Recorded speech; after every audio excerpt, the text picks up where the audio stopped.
ನಮಸ್ಕಾರ ಸ್ನೇಹಿತರೆ, R K media ಮಾಸ್ಟರ್ಸ್ಗೆ ಸ್ವಾಗತ. ಇವತ್ತಿನ ಈ ಒಂದು ಕ್ಲಾಸ್ನಲ್ಲಿ ನಾವು ಸೈನ್ಸ್ಗೆ ರಿಲೇಟೆಡ್ ಆಗಿರುವ ಕುಷ್ಠರೋಗದ ಬಗ್ಗೆ ನಾವು ಡಿಸ್ಕಷನ್ ಮಾಡೋಣ. ಈ ಒಂದು ರೋಗದ ಬಗ್ಗೆ ನಾವು ಇವತ್ತು ಡಿಸ್ಕಷನ್ ಮಾಡಲು ಕಾರಣ, ಇದೇ ಜನವರಿ 30ರಂದು ರಾಷ್ಟ್ರೀಯ ಕುಷ್ಠರೋಗದ ದಿನದ ಆಚರಣೆಯೊಂದನ್ನು ದೆಹಲಿಯ ದಿಲ್ಲಿ ಹಾತ್ನಲ್ಲಿ ಆಯೋಜಿಸಲಾಯಿತು. ಈ ಒಂದು ಕಾರ್ಯಕ್ರಮದ ಅಡಿ ಕುಷ್ಠರೋಗವು ಹರಡದಂತೆ ತಡೆಯುವಿಕೆ ಮತ್ತು ಅದರ ಬಗ್ಗೆ ಅರಿವು ಮೂಡಿಸುವುದು ಈ ಕಾರ್ಯಕ್ರಮದ ಒಂದು ಮುಖ್ಯ ಗುರಿಯಾಗಿತ್ತು. ಇನ್ನು ಸೈಂಟಿಫಿಕ್ ಆಗಿ ಈ ಒಂದು ಡಿಸೀಸಸ್ ಬಗ್ಗೆ ನಾವು ತಿಳಿಯುವುದಾದರೆ, ಕುಷ್ಠರೋಗವು ಇದು ಒಂದು ಸಂಪೂರ್ಣವಾಗಿ ಗುಣಪಡಿಸಬಹುದಾದ ಕಾಯಿಲೆ. ಇದು ಯಾವುದೇ ರೀತಿಯ ವಂಶವಾಹಿ ಕಾಯಿಲೆಯಲ್ಲ, ಬದಲಿಗೆ ಇದೊಂದು ಬ್ಯಾಕ್ಟೀರಿಯಾದಿಂದ ಬರುವ ಸೋಂಕು. ಇಲ್ಲಿ ಈ ಒಂದು ರೋಗ ತಗಲಿದಾಗ ನಮ್ಮ ದೇಹದ ಮೇಲೆ ಯಾವೆಲ್ಲ ಪರಿಣಾಮ ಬೀರುತ್ತದೆ ಅಂದರೆ, ಇಲ್ಲಿ ದೇಹದ ಮೇಲೆ ಬಣ್ಣ ಕಳೆದುಕೊಂಡು ಮಚ್ಚೆಗಳು ಮತ್ತು ಸ್ಪರ್ಶ ಜ್ಞಾನವಿಲ್ಲದ ಚರ್ಮದ ಭಾಗಗಳನ್ನು ಇಲ್ಲಿ ಗುರುತಿಸುವುದು ಕುಷ್ಠರೋಗದ ಫಸ್ಟ್ ಲಕ್ಷಣ. ಇನ್ನು ಈ ಒಂದು ಲಕ್ಷಣ ಕಾಣಿಸಿಕೊಂಡಾಗ ಇದಕ್ಕೆ ಸರಿಯಾದ ಸಮಯದಲ್ಲಿ ಚಿಕಿತ್ಸೆ ಪಡೆದರೆ ಮುಂದೆ ಆಗಬಹುದಾದ ಅಂಗವೈಕಲ್ಯವನ್ನು ಇಲ್ಲಿ ತಡೆಗಟ್ಟಬಹುದು. ನೆಕ್ಸ್ಟ್ ಇಲ್ಲಿ ಕುಷ್ಠರೋಗದ ಒಂದು ಡಿಸೀಸಸ್ಗೆ ಸೈಂಟಿಫಿಕ್ ಲ್ಯಾಂಗ್ವೇಜ್ನಲ್ಲಿ ಇಲ್ಲಿ ಹ್ಯಾನ್ಸನ್ಸ್ ಕಾಯಿದೆ ಅಂದರೆ ಇಲ್ಲಿ ಹ್ಯಾನ್ಸನ್ಸ್ ಡಿಸೀಸಸ್ ಎನ್ನಲಾಗುತ್ತದೆ. ಈ ಒಂದು ಡಿಸೀಸಸ್ ಇದು ಮೈಕ್ರೋಬ್ಯಾಕ್ಟೀರಿಯಂ ಲೆಪ್ರೆ ಎಂಬ ಒಂದು ಬ್ಯಾಕ್ಟೀರಿಯಾದಿಂದ ಬರುತ್ತದೆ. ಈ ಒಂದು ಡಿಸೀಸಸ್ ಹೇಗೆ ಹರಡುತ್ತದೆ ಅಂತ ತಿಳಿಯುವುದಾದರೆ, ಇಲ್ಲಿ ಈ ಒಂದು ಡಿಸೀಸಸ್ ಇದು ಗಾಳಿಯ ಮೂಲಕ ಹರಡಬಹುದು. ಇನ್ನು ಇದು ಸೋಂಕು ತಗುಲಿದ ವ್ಯಕ್ತಿಯು ಸೀನಿದಾಗ ಅಥವಾ ಕೆಮ್ಮಿದಾಗ ಹೊರಬರುವ ಹನಿಗಳ ಮೂಲಕವೂ ಇನ್ನೊಬ್ಬರಿಗೆ ತಗಲಬಹುದು. ಆದರೆ ಇಲ್ಲಿ ಈ ಒಂದು ಡಿಸೀಸಸ್ ಇದು ಯಾವುದೇ ಸೆಕೆಂಡ್ ಮಾಡುವುದರಿಂದ ಅಥವಾ ಇಲ್ಲಿ ರೋಗ ಲಕ್ಷಣ ಹೊಂದಿದ ವ್ಯಕ್ತಿಯ ಜೊತೆ ಕುಳಿತುಕೊಂಡು ಊಟ ಮಾಡುವುದರಿಂದ ಅಥವಾ ಆ ಒಂದು ರೋಗ ಲಕ್ಷಣ ಹೊಂದಿರುವ ವ್ಯಕ್ತಿಯ ಸಾಮಾನ್ಯ ಸಂಪರ್ಕದಿಂದ ಈ ಒಂದು ರೋಗ ಹರಡುವುದಿಲ್ಲ.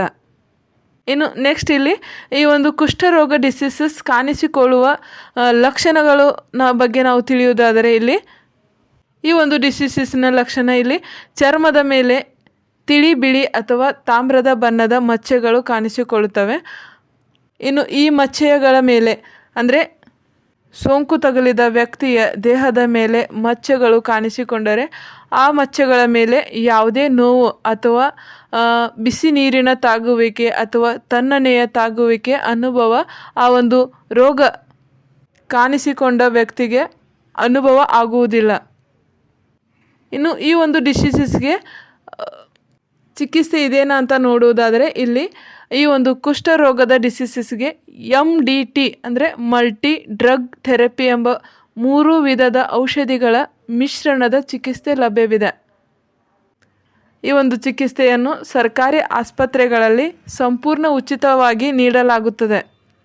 ಅಂದರೆ ಇಲ್ಲಿ ಸರ್ಕಾರಿ ಆಸ್ಪತ್ರೆಗಳಲ್ಲಿ ಈ ಒಂದು ಡಿಸೀಸಸ್ಗೆ ಸಂಪೂರ್ಣ ಉಚಿತವಾಗಿ ಚಿಕಿತ್ಸೆಯನ್ನು ನೀಡುವರು. ಈ ಚಿಕಿತ್ಸೆಯನ್ನು ರೋಗ ಲಕ್ಷಣ ಹೊಂದಿದ ವ್ಯಕ್ತಿಯು ಅದರಲ್ಲಿಯೂ ಸರಿಯಾದ ಸಮಯದಲ್ಲಿ ಚಿಕಿತ್ಸೆ ಆರಂಭಿಸಿದರೆ ಆ ರೋಗಿಯು ಯಾವುದೇ ಅಂಗವೈಕಲ್ಯವಿಲ್ಲದೆ ಸಂಪೂರ್ಣವಾಗಿ ಗುಣಮುಖನಾಗುತ್ತಾನೆ. ಅಂದರೆ ಇಲ್ಲಿ ಆರಂಭದ ಹಂತದಲ್ಲಿಯೇ ಈ ಒಂದು ರೋಗಕ್ಕೆ ಚಿಕಿತ್ಸೆ ಪಡೆಯುವುದರಿಂದ ಇಲ್ಲಿ ಸಂಪೂರ್ಣ ಗುಣಮುಖನಾಗಬಹುದು. ಇಲ್ಲವಾದರೆ ಇದು ತೀರಾ ಗಂಭೀರ ಹಂತಕ್ಕೆ ತಲುಪಿದಾಗ ಇಲ್ಲಿ ಅಂಗವೈಕಲ್ಯ ಸಮಸ್ಯೆಯನ್ನು ಅನುಭವಿಸಬೇಕಾಗುತ್ತದೆ. ಇನ್ನು ನಮ್ಮ ಭಾರತ ಸರ್ಕಾರವು ಈ ಒಂದು ಡಿಸೀಸಸ್ ಬಗ್ಗೆ ಯಾವೆಲ್ಲ ಜಾಗೃತಿ ಕಾರ್ಯಕ್ರಮವನ್ನು ತೆಗೆದುಕೊಂಡಿದೆ ಅಂತ ನೋಡುವುದಾದರೆ, ಇಲ್ಲಿ ನಮ್ಮ ಭಾರತ ಸರ್ಕಾರವು ರಾಷ್ಟ್ರೀಯ ಕುಷ್ಠರೋಗ ನಿರ್ಮೂಲನಾ ಕಾರ್ಯಕ್ರಮದ ಅಡಿಯಲ್ಲಿ ಅಂದರೆ ಇಲ್ಲಿ ನ್ಯಾಷನಲ್ ಲೆಪ್ರಸಿ ಇರಾಡಿಕೇಷನ್ ಪ್ರೋಗ್ರಾಮ್ನ ಅಡಿಯಲ್ಲಿ ಹಲವಾರು ಉಚಿತ ಸೌಲಭ್ಯಗಳನ್ನು ನೀಡುತ್ತಿದೆ. ಇನ್ನು ಈ ಒಂದು ಪ್ರೋಗ್ರಾಮನ್ನು ನಮ್ಮ ಭಾರತ ಸರ್ಕಾರವು 1983ರಲ್ಲಿಯೇ ಅಂದರೆ 1983ಯಲ್ಲಿಯೇ ಆರಂಭಿಸಿತ್ತು. ಇನ್ನು ಈ ಒಂದು ಪ್ರೋಗ್ರಾಮ್ ಅಡಿಯಲ್ಲಿ ದೇಶದಾದ್ಯಂತ ಉಚಿತ MDT ಅಂದರೆ ಇಲ್ಲಿ ಮಲ್ಟಿ ಡ್ರಗ್ ಥೆರಪಿ ಚಿಕಿತ್ಸೆಯನ್ನು ನೀಡಲಾಗುತ್ತಿದೆ. ಇನ್ನು ಇಷ್ಟು ಮಾಹಿತಿ ಇದು ಕುಷ್ಠರೋಗಕ್ಕೆ ಸಂಬಂಧಪಟ್ಟದ್ದಾಗಿದೆ.